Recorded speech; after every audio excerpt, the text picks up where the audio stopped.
నెట్ఫ్లిక్స్తో తన కళ నిజం కాబోతుందని తెలంగాణ ముఖ్యమంత్రి రేవంత్ రెడ్డి వ్యాఖ్యానించారు.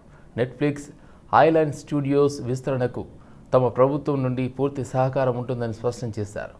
ఫోర్త్ సిటీని నిర్మిస్తున్నామని, నెట్ఫ్లిక్స్ విస్తరణకు కావాల్సిన భూమిని ఫ్యూచర్ సిటీలో ఇవ్వడానికి సిద్ధంగా ఉన్నామని పేర్కొన్నారు సీఎం. నెట్ఫ్లిక్స్ కార్పొరేట్ ఆఫీసును ఫ్యూచర్ సిటీకి తీసుకురావాలని కోరారు. హైదరాబాద్లో నెట్ఫ్లిక్స్కు చెందిన ఐలాండ్ స్టూడియోస్ కార్యాలయాన్ని సీఎం రేవంత్ రెడ్డి ప్రారంభించారు. ఈ కార్యక్రమానికి పరిశ్రమలు, ఐటీ శాఖ మంత్రి టి శ్రీధర్ బాబు, సినీ నటుడు Rana Daggubati, Netflix island studios CEO Jeff Shapiro, Telangana film development corporation chairman Dil Raju హాజరయ్యారు. My state is also putting major focus on sports, building sports infrastructure, sports university, and encouraging talent at all levels, from rural to urban. Both Netflix and Hyderabad are global and local. When two great institutions with similar values join together, the result is success. Lastly, on behalf of my government and my citizens, I warmly welcome Netflix and Island to Telangana. We will ensure to total support Netflix. I believe this program is proof of India's and Telangana's growing role in shaping the future of global entertainment. Together, we will leave a mark on the future. Thank you. Jai Bharat, Jai Telangana. మిత్రులారా, సినిమాల మీద నాకు చాలా ఆసక్తి. నా బాల్యం నుంచి black and white, Technicolor, Eastman colour, 70mm, Dolby, today VFX, Baahubali, RRR, కల్కి, అంతకంటే ముందు Kanishka movie, what is that, Arundhati. I was watching Arundhati, one of the best talent and other things they have shown. Inni changes, black and white nunchi technocolor to Eastman color to 70mm, 70mm to Dolby to today. We have many. Osmania university engineering కళాశాల దేశంలోని అతి పురాతన 6వ engineering కళాశాల అని నీటిపారుదల, civil supply శాఖ మంత్రి ఉత్తమ్ కుమార్ రెడ్డి కొనియాడారు. ఉస్మానియా యూనివర్సిటీ ఇంజనీరింగ్ కాలేజీలో నేషనల్ లెవెల్ టెక్నికల్ సింపోజియంకు ఆయన ముఖ్య అతిథిగా పాల్గొని ప్రారంభించారు. ఈ కార్యక్రమంలో ఓయూవీసీ ప్రొఫెసర్ కుమార్, ఇంజనీరింగ్ కళాశాల ప్రిన్సిపల్ ప్రొఫెసర్ చంద్రశేఖర్ తదితరులు పాల్గొన్నారు. ఈ సందర్భంగా ఉత్తమ్ కుమార్ రెడ్డి మాట్లాడుతూ, ఓయూతో మా కుటుంబానికి అవినాభావ సంబంధం ఉంది. అప్పట్లో మా తండ్రి, తమ్ముడు ఓయూ నుండి ఇంజనీరింగ్ పూర్తి చేయడం జరిగింది. ఓయూకు విద్యాశాఖ మంత్రిగా ముఖ్యమంత్రి మౌలిక సదుపాయాలు కల్పించడం కొరకు 1000 కోట్ల నిధులు కేటాయించి ప్రపంచ ప్రఖ్యాత యూనివర్సిటీగా తీర్చిదిద్దాలనే ప్రయత్నంలో ఉన్నారు. ఉస్మానియా యూనివర్సిటీ అభివృద్ధికి ప్రభుత్వం ఎల్లవేళలా అండగా ఉంటుందని అన్నారు. Recruitment of filling up of the posts of faculty will definitely do that. Like I said, we are proud of Usmania University and we would like to see it grow into one of the very, very distinguished global educational hubs. I'm very proud to be here. You said the 6th oldest engineering college in India. What a distinction. I mean, I don't know which other colleges have before this. I think it's a very, very unique distinction. And I'm sure it should not only be the 6th oldest, it should be in the top 5 engineering colleges of the country. So whatever you require to make it, Professor Garu, whatever you require and whatever we can do from the government, will always we will deem it our duty, our responsibility to work for further and further strengthening of the engineering college and Usmania University. You are some very distinguished alumni. I mean, my distinguished colleague Damodar Narasimha, colleague minister, alumni, like the person who spoke earlier said, Arshad Ayub, famous cricketer.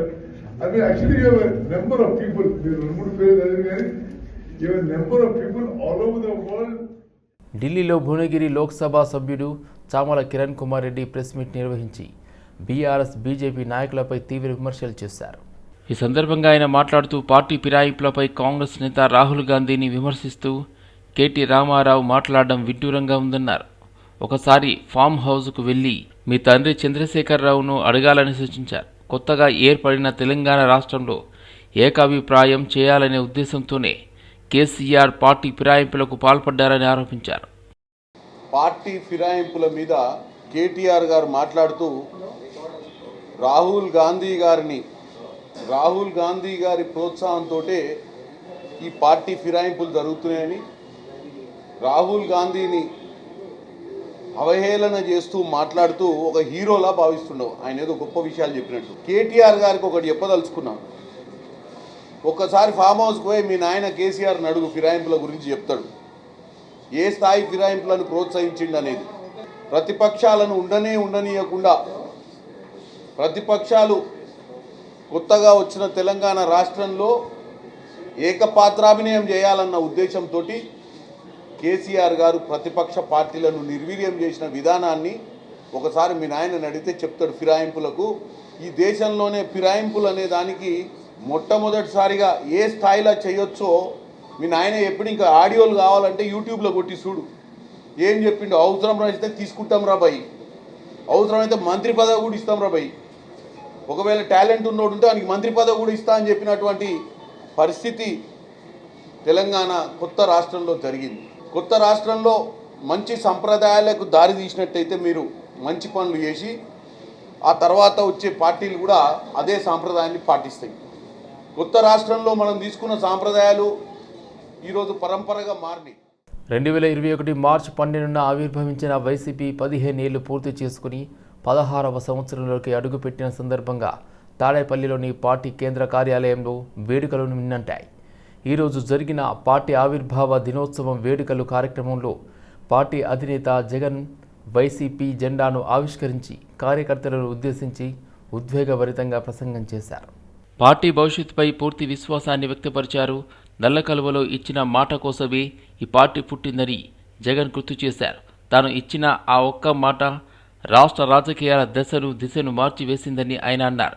2011 March 12న party ఆవిర్భవించిందని, YCP అనేది కోట్లాది మంది ప్రజల సొత్తు అని, మొదటి నుండి తాను కేవలం ప్రజలను, దేవుణ్ణి మాత్రమే నమ్ముకున్నారని స్పష్టం చేశారు.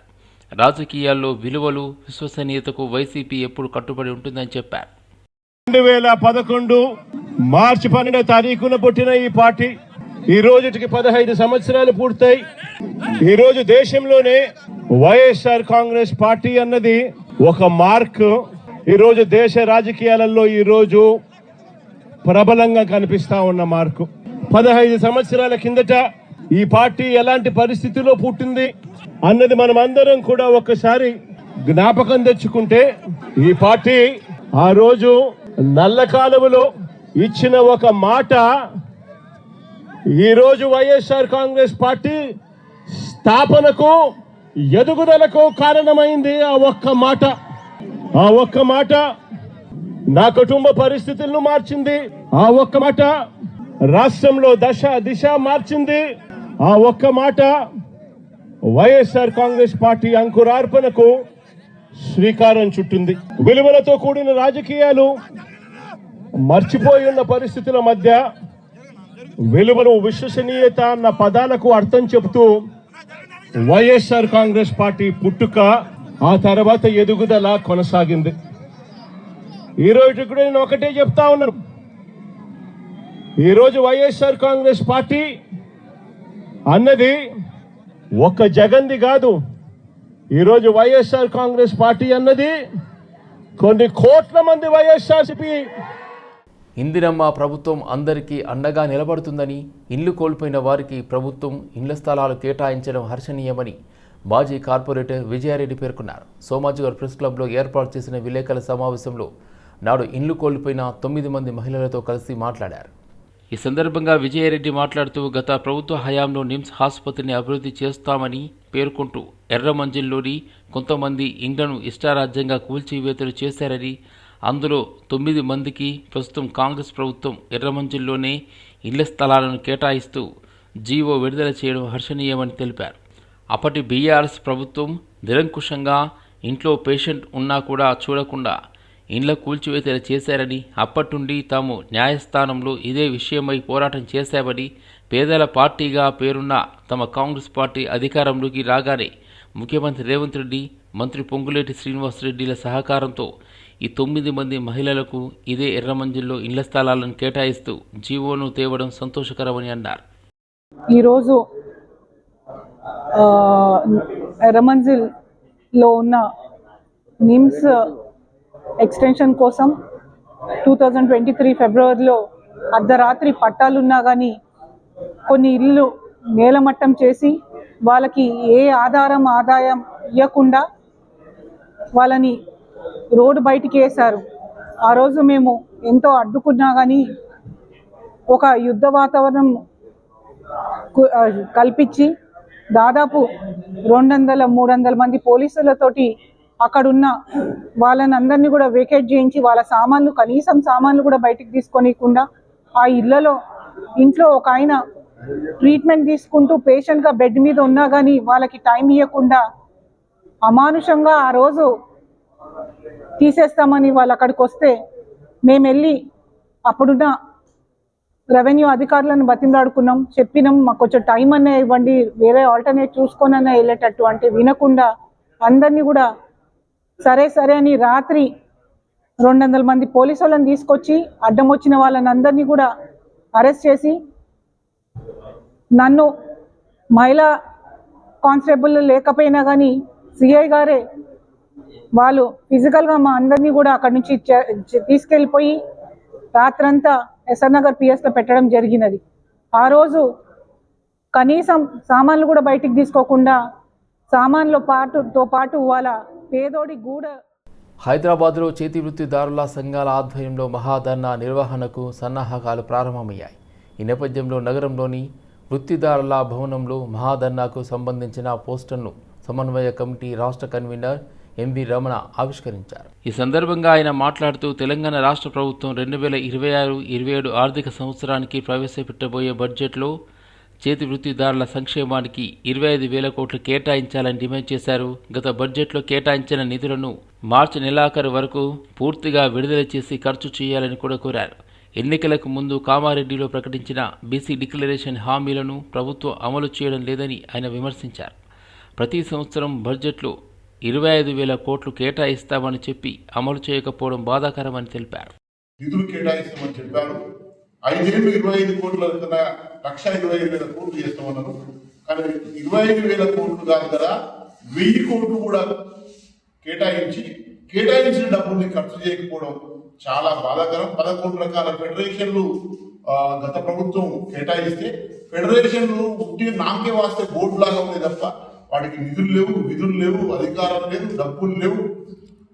ఇంత పెద్ద ఎత్తున ఒకవైపు బీసీ జపం చేస్తూ బీసీ రాజ్యాధికారం పేరుతోటి, రిజర్వేషన్ అనే పేరుతోటి బయట జనాన్ని మోసం చేసేటువంటి పద్ధతిలో రేవంత్ రెడ్డి వివరిస్తున్నాడు.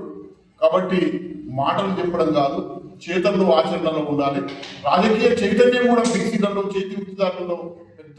రాష్ట్ర ప్రభుత్వం 2026-27 బడ్జెట్లో ప్రవేశపెట్టబోయేటువంటి బడ్జెట్ని వృత్తిదారుల సంక్షేమానికి 25,000 కోట్ల రూపాయలు కేటాయించాలని చెప్పి మేము ఈ సందర్భంగా డిమాండ్ చేయబోతున్నాం. అలాగే గత సంవత్సరం కేటాయించినటువంటి బడ్జెట్లో ఆ కేటాయింపులన్నీ కూడా ఖర్చు చేయాలని చెప్పి ఈ సందర్భంగా డిమాండ్ చేయబోతున్నాం. అలాగే బీసీ సప్లాన్ చట్టం చేయాలని చెప్పి ప్రభుత్వాన్ని డిమాండ్ చేస్తున్నాం. అలాగే బీసీలకు 42% రిజర్వేషన్స్ అమలు చేయాలని, దీంట్లో వర్గీకరణ చేయాలని, వివిధ వృత్తిదారులు ఎదుర్కొంటున్నటువంటి సమస్యల్ని వెంటనే పరిష్కారం చేయాలని చెప్పి డిమాండ్ చేస్తూ ఈ యొక్క ధర్నా నిర్వహిస్తా ఉన్నాం. గత సంవత్సరం బడ్జెట్లో కేవలం 1,018 కోట్ల రూపాయలు మాత్రమే కేటాయించారు. పాత బస్తీ కలాపతారి పోలీస్ స్టేషన్ పరిధిలో నవాబ్ సాబ్ కుంటా ప్రాంతంలో ఉద్రిక్త పరిస్థితులు నెలకొన్నాయి. అక్కడ ఉన్న సకీనా మెటర్నిటీ అండ్ జనరల్ ఆసుపత్రిలో ఆస్మా అనే గర్భిణి డెలివరీ కోసం చేరింది. మధ్యాహ్నం ఆమెకు మగ శిశువు జన్మించాడు. బాలింత వైద్యుల నిర్లక్ష్యం వల్ల మరణించింది. అయితే సాయంత్రం వైద్యుల నిర్లక్ష్యం వల్లే ఆస్మా మృతి చెందిందని ఆరోపిస్తూ మృతురాలి బంధువులు ఆసుపత్రిలో ఆందోళనకు దిగారు. కోపోద్రిక్తులైన వారు ఆసుపత్రి అద్దాలను ధ్వంసం చేశారు. సమాచారం అందుకున్న పోలీసులు ఘటనా స్థలానికి చేరుకుని పరిస్థితిని అదుపులోకి తెచ్చారు. ఈ ఘటనపై కేసు నమోదు చేసి దర్యాప్తు చేపట్టారు.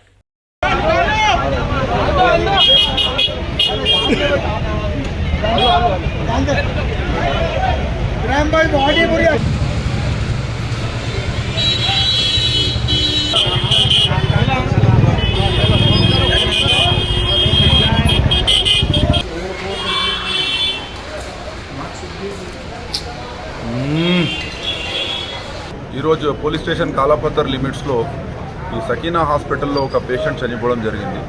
అస్మా అని పేషెంట్ డెలివరీ గురించి వచ్చారు. ఈరోజు మధ్యాహ్నం డెలివరీ అయింది, బేబీ బాయ్ పుట్టాడు. తర్వాత కాంప్లికేషన్స్ వచ్చినాయి. తర్వాత వాళ్ళు క్రమంలో పెద్దగా పట్టించుకోలేదు మా పేషెంట్ని అని ఈ పేషెంట్ తాలూకాలు ఎలికేట్ చేస్తున్నారు. తర్వాత ఎవరు కూడా డాక్టర్స్ లేరు, ఇక్కడ డ్యూటీ డాక్టర్స్ లేరు అని తర్వాత ఇట్లా చెప్పడం వల్ల కాంప్లికేషన్స్ అయింది. దానివల్ల చనిపోయారు. డాక్టర్స్ నిర్లక్ష్యం జరిగింది ఇక్కడ అనేసి వీళ్ళు ఎలిగేషన్స్ చేస్తున్నారు. దీని మీద ప్రాపర్గా ఒక కేసు రిజిస్టర్ చేసుకొని, దరఖాస్తు తీసుకొని కేసు రిజిస్టర్ చేసుకొని దీన్ని దర్యాప్తు ప్రాపర్గా యాక్షన్ తీసుకుంటాం. పేషెంట్ వయసు ఎంత ఉంది? పేషెంట్ వయసు వచ్చేసి 23 years ఉంది. ఫస్ట్ బేబీ ఇది. అవునవును, ఇంతకుముందు కూడా ఇక్కడ ఈ హాస్పిటల్లో ఇట్లా డెత్ జరిగింది పేషెంట్ అని ఇన్ఫర్మేషన్ ఉంది. ఈ మొత్తం ఒక కాంప్రిహెన్సివ్ వేగా మొత్తం దాన్ని స్టడీ చేసుకుని దాని ప్రకారం స్ట్రిక్ట్ యాక్షన్ తీసుకుంటాం. ఈ హాస్పిటల్ అగేన్స్ట్గా, డాక్టర్ అగేన్స్ట్గా. వాళ్ళు ఇక్కడితే లోకలేనా సార్? లోకల్ పేషెంట్ ఇక్కడ లోకల్ వాళ్ళే, ఇక్కడనే వచ్చారు. వాళ్ళు డెలివరీ గురించి వచ్చారు. ఈ ఇన్సిడెంట్ ఇలా జరిగింది. ప్రాపర్గా ఒక యాక్షన్ తీసుకుంటాం. సికింద్రాబాద్ యశోద ఆసుపత్రిలో నకిలీ వైద్యుల చేతివాతం బయటపడింది. పేషెంట్కు ట్రీట్మెంట్ ఇవ్వాలంటూ రూమ్లోకి వచ్చిన యాప్రాన్ వేసుకున్న ఓ మహిళ వారి కుటుంబీకులందరినీ బయటకు పంపి పేషెంట్కు స్పృహ లేకుండా చేసి 10 తులాల బంగారంతో ఉడాయించింది. దీంతో విషయం గమనించిన పేషెంట్ బంధువులు ఆసుపత్రి యాజమాన్యానికి ఫిర్యాదు చేయగా వచ్చిందెవరో తమకు తెలియదంటూ స్పష్టం చేయడంతో మార్కెట్ పోలీసులకు ఫిర్యాదు చేశారు. ఓల్డ్ బోయినపల్లికి చెందిన సుధారాణి అనే మహిళ అనారోగ్యంతో ఆసుపత్రిలో చేరింది. డిశ్చార్జ్ చేసే సమయంలో సుధారాణి ఉన్న గదిలోకి ఓ మహిళ యాప్రాన్ వేసుకుని వచ్చింది. పేషెంట్ బంధువులను బయటకు వెళ్ళమంటూ సూచించడంతో వారంతా బయటకు వెళ్ళగా యాప్రాన్ వేసుకుని వచ్చిన మహిళ బయటకు వెళ్లిన కొద్ది సమయానికి లోపలికి వెళ్లి చూడగా సుధారాణి స్పృహ కోల్పోయి ఉంది. వెంటనే యశోద ఆసుపత్రి యాజమాన్యంకు ఈ విషయం తెలియజేయగా తమకు ఎవరు వచ్చారో తెలియదంటూ స్పష్టం చేయడంతో వెంటనే మార్కెట్ పోలీసులకు ఫిర్యాదు చేశారు. నిన్న మేము యశోద హాస్పిటల్ సికింద్రాబాద్లో నిన్న అడ్మిట్ అయిన ఉండే. మా mother sun stroke and other issues వల్ల అడ్మిట్ అయిన ఉండే. సో మేము నిన్న అడ్మిట్ అయినాం. సో ఈరోజు మార్నింగ్ దాకా ఉండే. సో మేము మార్నింగ్ 4 డాక్టర్స్కి రెఫరల్ అడిగాము. ఒకటి గ్యాస్ట్రాంట్రాలజీ, ఒకటేమో స్పైన్, ఒకటేమో ఆర్థోపెడిషన్, ఇంకోటేమో గైనిక్. సో మీ స్పైన్ డాక్టర్ లేదు, మనము ఓపీలో చెక్ చేసుకుందామని అన్నారు. ఓకే అన్నాము. దాని తర్వాత గ్యాస్ట్రోఎంట్రాలజీ డాక్టర్ అంత ఫైన్ ఉందన్నారు. ఆర్థోపెడిక్ డాక్టర్ వచ్చి చూద్దాం అమ్మ అని అన్నారు. అండ్ మేము గైనిక్ డాక్టర్ కోసం వెయిట్ చేస్తూ ఉండే. సో మేము వెయిట్ చేసే టైంలో అరౌండ్ 12:30 బిచ్లో ఒక లేడీ డాక్టర్ వచ్చింది, with stethoscopes and everything in hand. వచ్చిన తర్వాత తన రిపోర్ట్స్ అడిగింది, మా మదర్ రిపోర్ట్స్. సో రిపోర్ట్స్ ఇచ్చాము. రిపోర్ట్స్ ఇచ్చిన తర్వాత తను బయటికి వెళ్ళింది. బయటికి వెళ్ళేసి మళ్ళీ వచ్చి మా మమ్మీతోని కొన్ని క్వశ్చన్స్ వేయాలి, కొంచెం గైనిక్ రిలేటెడ్, మీరు బయటికి వెళ్ళండి సార్ అంటే స్టాఫ్తో కూడా మాట్లాడింది. తను మాట్లాడి అటెండ్ వచ్చింది. దాని తర్వాత మా మదర్ని కొన్ని గైనిక్ క్వశ్చన్స్ చేయాలి, మీరు బయట వెయిట్ చేయించారు అన్నారు. నేను మా మామయ్య ఉండే, ఇద్దరం హాస్పిటల్లో. మేమిద్దరం బయట డోర్ బయట నిల్చొని ఉండే. 10 minutesలో మేము అటు పోయేసి వచ్చేసే వరకు మా మమ్మీ బేహోష్ అయిపోయి ఉండే. మమ్మీని లేపి ఇట్లా ఏమైందంటే మమ్మీ ఏదో ఇచ్చింది రా అని అన్నది. అది ఏంది అని చూసినాం. చైన్ చూస్తే చైన్ లేదు, కమ్మలు చూస్తే కమ్మలు లేవు. బయటకు వచ్చి నర్సింగ్ స్టేషన్ వాళ్ళని అడిగితే వాళ్ళు కమ్మలు ఏమి ఇంజెక్షన్ ఇచ్చారు అది అని అడిగితే మాకు తెలియదు అని అన్నారు. ఆమె ఎవరో డాక్టర్ వచ్చింది కదా మేము అంటే ఆమె ఎవరో మాకు కూడా తెలియదని వాళ్ళు చేయలేదు చేస్తున్నారు. మేడ్చల్ జిల్లా నేరేడ్మెట్లో విషాద ఘటన చోటు చేసుకుంది. ఎక్సైసీఐ జ్యోతి భర్త శ్రీనివాస్ ఆత్మహత్యకు పాల్పడ్డాడు. భార్య వేధింపులు తాళలేకనే తాను ఆత్మహత్య చేసుకున్నట్లు శ్రీనివాస్ సూసైడ్ నోట్లో పేర్కొన్నారు. సీఐగా జ్యోతికి పదోన్నతి వచ్చినప్పటి నుండి తనను బెదిరిస్తూ వచ్చిందని శ్రీనివాస్ ఆరోపించారు. అదనపు కట్నం కోసం వేధింపులు చేస్తున్నట్లు, తనపై కేసులు పెట్టేలా ప్రయత్నించిందని కూడా సూసైడ్ నోట్లో వెల్లడించినట్లు సమాచారం. అంతేకాకుండా విడాకుల కోసం దరఖాస్తు చేసుకుని పోలీస్ స్టేషన్కు పిలిపించి బెదిరించేదని కూడా సూసైడ్ నోట్లో పేర్కొన్నారు. భార్య వేధింపుల వల్లే ఈ దారుణ నిర్ణయం తీసుకున్నట్లు ఆయన వెల్లడించినట్లు తెలుస్తుంది. ఈ ఘటనపై పోలీసులు కేసు నమోదు చేసి దర్యాప్తు చేపట్టారు.